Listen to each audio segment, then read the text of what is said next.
your proposal, especially when you get back to that schedule and those resources, if you keep your proposal, it's a 100-page document and it's one Word file and Microsoft Word crashes, or let's say your boyfriend drops your Surface, or a Coke gets spilled on it, guess what? You are dead in the water, right? So take your proposal and slice it up by each specific tab that it says. So if there's a tab, if you're going to put a tab in front of it, then that's a specific file, because then if something happens, then at least you're only redoing that section of the proposal versus redoing it all the time, or your file gets corrupt, or who knows, right? Mr. Murphy is very present in the proposal world these days.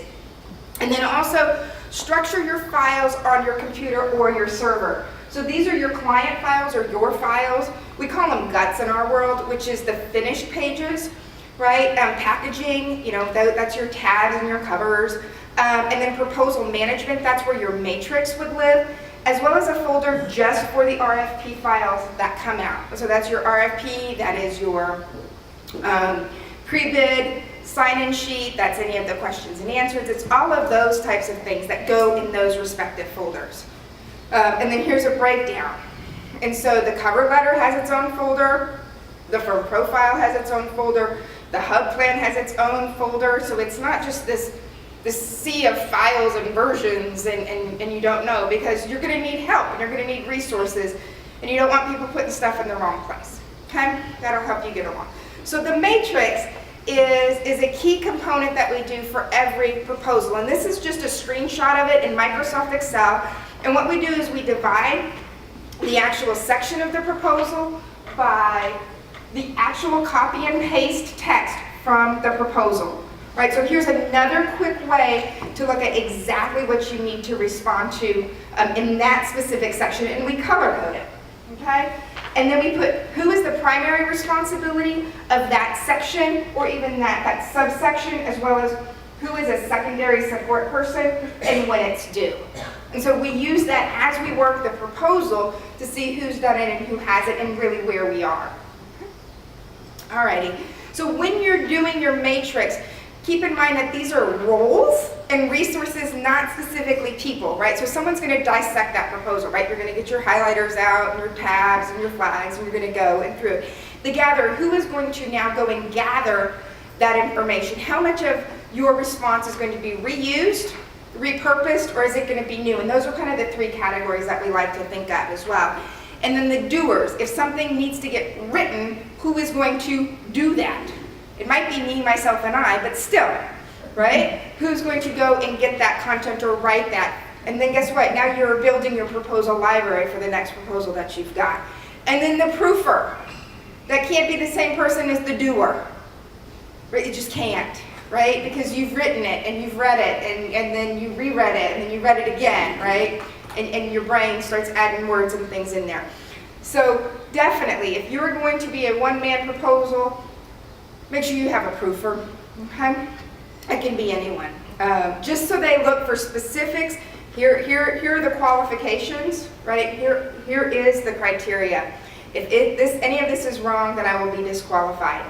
You know, and then obviously grammar, especially if you've got multiple people contributing, voice and tone, and then spelling. Oh, because once it starts getting down to those final 2 or 3, that's when they really start looking at these things, okay? And it does matter.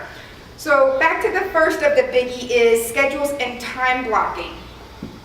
When you have a proposal, and in a perfect world, if you've got 30 days to do it, we like to have, in a perfect world, 4 different reviews. There's been times where we've gotten away with 3 of them. And so what are those specific reviews? And now I'm on the back side of our handout. So the first review is the green team review. And these color codings are based on the Shipley method, which is the organization that provides the educational function for APMP, which is the Association of Proposal Management Professionals. Whew, right?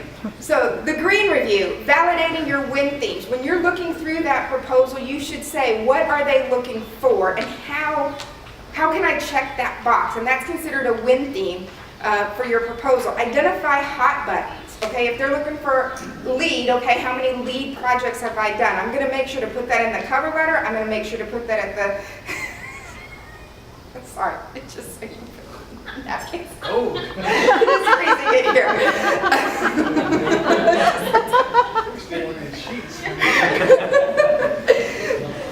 So you're going to make sure to, whatever you've identified as the win themes and the hot buttons, make sure to put that on the first page of every section. So the evaluator, if that section is 10 or 20 pages, guess what? All they have to read is your first page and they can give you all 15 points. Right? They don't have to dig any deeper.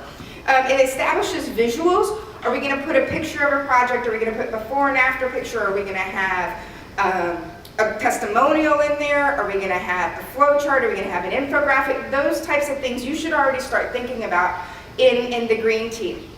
As well as, if you know who will be going after it, start thinking about, well, I know that the competitor is going to put this project in. Okay, well, how do we stack up against that project? So then pink team, I know it doesn't look very pink on the screen, but it is pink, is where you're going to review all of your pricing. You're going to review your narratives, your schedules, and any mock-ups that you might have from those images that you established in the green team. You're going to validate your strategy as well as your compliance. And if need be, this is the time to get legal involved. Not when it's 2 days before the proposal is due. At this point, if you can. Alrighty, red team evaluates the customer's focus as well as your completeness of the proposal. When you get to red team, you should be at least 80% done.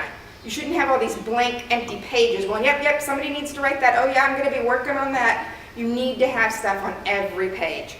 And then white team, and this is actually after the proposal is submitted.